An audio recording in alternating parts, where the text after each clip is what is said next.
Et je vais appeler déjà, pour commencer, Miel Bleu, l'équipe de Miel Bleu. Alors, Miel Bleu, bonjour à toutes les trois. Je vais vous laisser vous présenter. On sait que vous faites partie de l'école Méliès. Juste les noms. Oui. Fanny Lotelier. Daphné Durocher. Et Constance Joliffe. Alors, Méliès, l'école Méliès, on va rapidement te parler déjà de l'école. C'est en combien d'années ? C'est en 4 ans.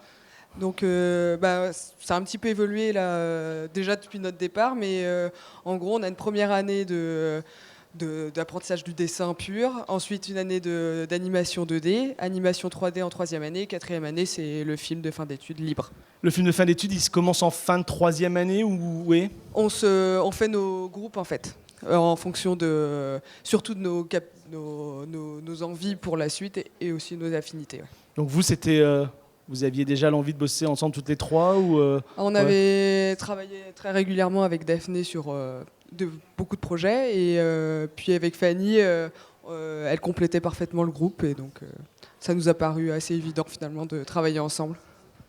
Qui a lancé l'histoire ? Est-ce que vous travaillez toutes les trois sur l'histoire ? Il y en a une qui a lancé plutôt le sujet et puis qu'on travaillait. Alors en fait, dessus. c'est mon idée qui a été retenue. On devait choisir chacune 3 idées.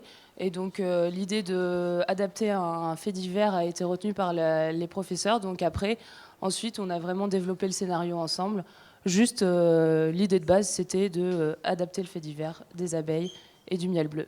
D'accord, c'est pour ça qu'on a les panneaux à la fin nous expliquant Voilà, c'est quelque c'est pour chose. ça que ça nous paraissait très important en fait, de vraiment dire que c'était une vraie histoire et qu'on avait un petit peu amélioré et rendu un peu ça magique, mais que c'était vraiment une vraie histoire. C'est drôle, justement, je me suis demandé si c'était une histoire inventée et vous jouiez avec l'idée du documentaire en nous rajoutant ça à la fin, à un moment donné, ou si c'était pour de vrai, quoi. On le dit quand même à la fin on le dit quand même à la fin dans le message que c'est vraiment arrivé. Donc, Oui, mais comme des fois on joue, le cinéma c'est aussi jouer avec ça, je me suis dit, tiens, il joue sur l'idée du faux documentaire, enfin, voilà, jouer sur un vrai documentaire. En fait, on a voulu vraiment le raconter de la manière où on l'a vraiment vécu quand on a lu le fait divers. C'est-à-dire, au départ, c'était très mignon. On s'est imaginé les petites abeilles qui font du miel bleu et c'était très graphique. Et ensuite, pour après, on se pose plus de questions. On se dit, mais en fait, ça doit vraiment être très mauvais pour elles. Et finalement, on s'est vraiment renseigné et ça devient vraiment limite macabre, en fait.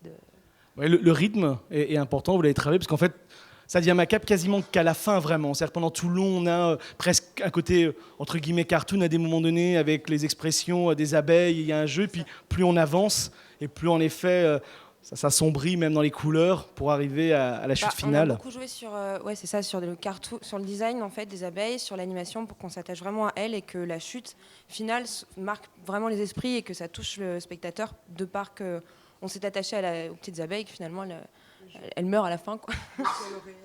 Oui. Ouais. En fait, c'est pour ça qu'on a utilisé la prise de vue réelle et nos designs très cartoon pour montrer qu'on a adapté l'histoire, parce que évidemment, toute l'histoire de l'abeille allergique, etc., ça c'est une fiction totale, mais on voulait vraiment avoir dès le début l'information que finalement il y a quand même une part de vérité qui est amenée, même si elle reste subtile, quoi.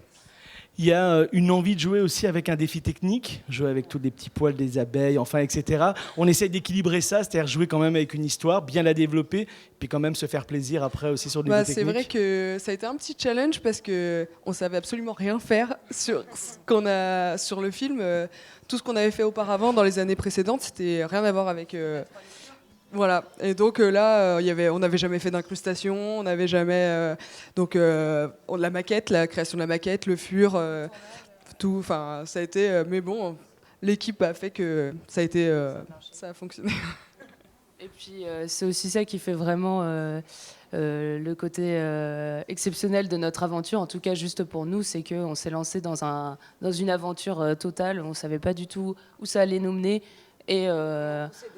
voilà, on a réussi à sortir quelque chose qui nous plaisait, donc c'était chouette. C'est important parce que normalement, on réfléchit quand même, on réfléchit souvent, les étudiants, pour se dire, ok, là, il faut qu'à la fin, on ait un film qui nous permet de trouver du boulot, etc. Donc on essaye aussi des fois de se calibrer par rapport à ça. Vous, il y avait un déjà un vrai plaisir de créer le court-métrage, évidemment pour trouver du monde, mais déjà de créer le court-métrage, ça soit une œuvre en soi?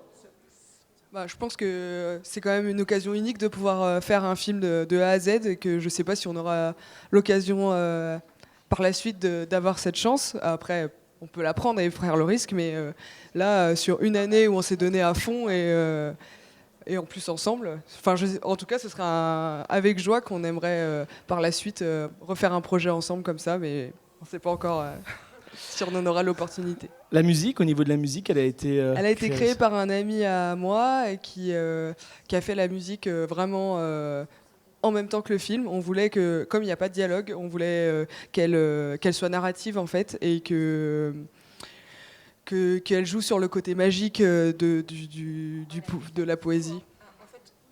On lui envoyait à chaque fois le story, même le layout 2D au tout début. Il commençait à faire la musique pour avoir les bonnes ambiances au bon moment. Et du coup, il recommençait souvent, puisque forcément, on changeait jusqu'au dernier moment. On changeait le storyboard, même quand on avait des plans rendus, on changeait encore le story. Donc le pauvre, il devait refaire la musique à chaque fois. Mais ouais, franchement, merci à lui. Et donc pour une fois, c'était la seule chose sur laquelle on n'a pas pris de risque parce qu'on avait déjà travaillé avec lui. Donc au moins là, c'était une valeur sûre. Un grand merci à Mathieu Lechowski pour la musique. Voilà. Il y a eu un grand travail sur le rythme, évidemment. Vous l'avez dit, énormément d'animatique. Il y a beaucoup de retours. Dans ce cas-là, il y a des profs à Méliès. On ne connaît pas forcément bien. Vous avez pas mal de retours justement sur chaque moment du film, de la création du film. Oui, il y a beaucoup de profs, profs d'anime, profs aussi généralistes qui nous aident sur l'animatique.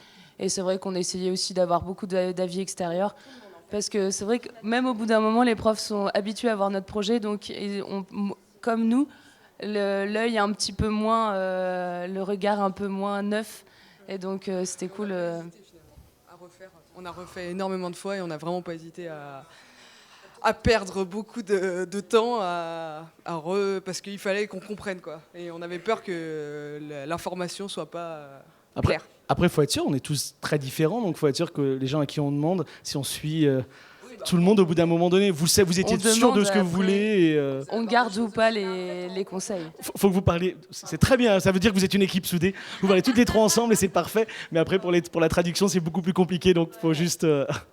On écoutait les conseils, on les gardait ou pas, et c'est vrai que parfois c'était difficile de faire la part des choses parce que justement, vu qu'on avait vraiment la tête dedans, c'était difficile de savoir si on devait vraiment prendre en compte ce conseil ou pas. Mais bon, on était une équipe, donc on a à chaque fois discuté et voir si on changeait des choses ou pas. Un peu de mal, mais c'est pas grave. Je vais vous poser une question qui peut peut-être vous paraître un peu étrange, mais là, vous êtes trois filles. Dans les écoles comme Méliès, à une époque, c'était plutôt des groupes de garçons. Ça change énormément, c'est-à-dire qu'il y a un équilibre. En tout cas, aujourd'hui, il y a beaucoup plus de filles. Ouais. Finalement, dans notre promo, on était vraiment 50-50 filles-garçons. Mais 2 ans avant nous, c'était vraiment une équipe quasiment que de garçons, en fait. Donc je pense que la tendance est peut-être un petit peu... en train de changer. Ouais. Ça change un petit peu. Vous faites quoi maintenant, après la sortie d'école? Moi, je travaille à Bruxelles. Je travaille dans un studio qui s'appelle No Zone. Donc, on fait principalement de la pub et du VFX. Et je suis généraliste, mais plutôt layout. Alors, moi, je suis chez MacGuff Illumination à Paris. Et donc, je vais m'occuper plus de tout ce qui va être fur, air et close. Et voilà. Moi, je suis à MacGuff Illumination aussi, et plus en fixe anime. Est-ce qu'après avoir fait un court-métrage comme ça, vous disiez c'est une chance, peut-être c'est la dernière? Il y en a quand même, et ce n'est pas... quand si les gens écoutaient toutes les vidéos, ils vont croire que je veux absolument que tout le monde fasse du court-métrage, ce qui n'est pas le cas, hein, loin de là, mais est-ce qu'il y a cette envie quand même, à un moment donné, de revenir peut-être vers quelque chose de court, que ce soit, je ne sais pas si MacGuff en fait, mais en tout cas même dans des gros studios, mais en tout cas revenir sur un format court comme ça? Je pense qu'en fait, après avoir vécu un an aussi intense, on a besoin aussi de se lancer, quoi. Mais c'est vrai que de faire des festivals comme ça, de voir plein de cours, toutes les trois, on s'est dit, oh là là, on a trop envie de refaire des courts-métrages, de faire des projets vraiment personnels, en fait. Et voilà. Mais il faut aussi se lancer, quoi. On a fini les études il n'y a pas longtemps. Je pense qu'il faut un petit moment de pause. Mais là, franchement, moi, perso, c'est en train de revenir complètement. Merci beaucoup. Ouais. Merci à bientôt. à vous. Merci beaucoup.